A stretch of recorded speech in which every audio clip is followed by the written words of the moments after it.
ஐயோ கடன்காரனுக்கு பயந்துன்னு எவ்வளோ நாள் தான் இந்த மாதிரி வேஷம் போட்டு தெரியும்னு தெரியலையே. நான் மச்சான் சவாரியே எதுவுமே வரமாட்டேங்குது. டேய் குரு, அங்கே போகிற ஒரு சாமியார் வராரு. சாமியாரே வணக்கம் வணக்கம். ஐயோ இவனுக்கு காசு தரணுமே, கண்டுபிடிச்சானு தெரியலையே. என்ன சாமி மனோறீங்க? எங்கேருந்து தவம் பண்ணிட்டு வரீங்க? கண்டுபிடிக்கல. அனைத்தும் அறிவேன் மகனே. என்ன அனைத்தையும் அறிவுன்றாரு? ஒருவேளை வெங்காயம் தக்காளியா இருக்குமா? என்ன சாமி சமையல் வேலையா பார்க்குறீங்க?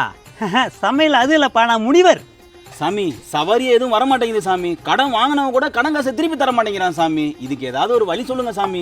மகனே, நீ கடன் கொடுக்குற அளவு வளர்ந்துருக்கிற, அதனால் உன்னை நன்றாக வைத்திருக்கிறார் கடவுள்.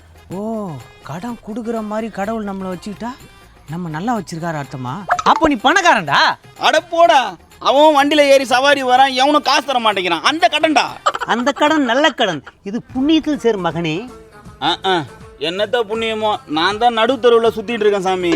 கவலைப்படாதே மானிடா, எல்லாத்துக்கும் ஒரு தீர்வு இருக்குது. அதை பண்ணியா சரியா போயிடும். சாமி இவனை விடு சாமி. என் மச்சஞ்சி மேல ரொம்ப நாளா எனக்கு ஒரு கண்ணு, அது ஒர்க் அவுட் ஆகுமா எனக்கு? மறக்காம இந்த வீடியோவை ஃபுல்லா பாருங்க. கீழே ஸ்கிரீன்ல கிளிக் பண்ணி